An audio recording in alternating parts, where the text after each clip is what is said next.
எதிர்நீச்சல் தொடர்கிறது சீரியலை பார்த்தீங்கன்னா இத்தனை நாள் தான் கண்ணுக்கு தெரிந்த எதிரியான குணசேகரனிடம் நியாயத்திற்காக போராடி வந்தார் ஜனனி. இரண்டாவது சீசனே ஒளிபரப்பாகிறது. ஆனாலும் ஜனனியால் பார்த்தீங்கன்னா குணசேகரிடம் ஜெயிக்க முடியல. இந்த போராட்டமே முடியல. அதற்குள்ள ஜனனிக்கு கண்ணுக்கு தெரியாத எதிரி உருவாகி அவர் ஒரு பக்கம் விளையாடி வருகிறார். ஈஸ்வரிய கொலை செய்ய முயற்சி செய்த வழக்கில் யார் பக்கம் தீர்ப்பு வரும், இந்த பிரச்சனை எப்படி முடியும் என தெரியல. இந்த வாரம் குணசேகரன் வழக்கில் நீதிமன்றம் பிரச்சனைக்கான தீர்வு தெரியும் என்று பார்த்தால் அதற்குள்ள நிறைய கதைக்களம் வரக்கூடியதாக இருக்கிறது. அதாவது வீட்டில் இருந்தால் குணசேகரன் தன்னை எப்படியாவது லாக் செய்ய பார்ப்பார் அப்படின்னு சொல்லி யோசித்து தான் ஜனனி வெளியே வந்து விடுகிறார். மதிவதனியை சந்தித்து இந்த வழக்கு குறித்து பேசுகிறார்.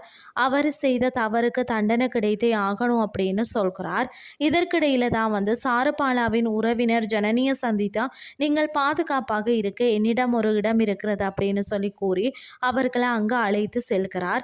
குணசேகரனிடம் சிக்கக்கூடாது என்று யோசித்த ஜனனிதா கண்ணுக்கு தெரியாத வில்லன் ராணாவிடம் சிக்கி உள்ளார். இதுக்கு பிறகு என்ன நடக்க போகுதுன்னு சொல்லி பொறுத்திருந்து தான் பார்க்கணும்.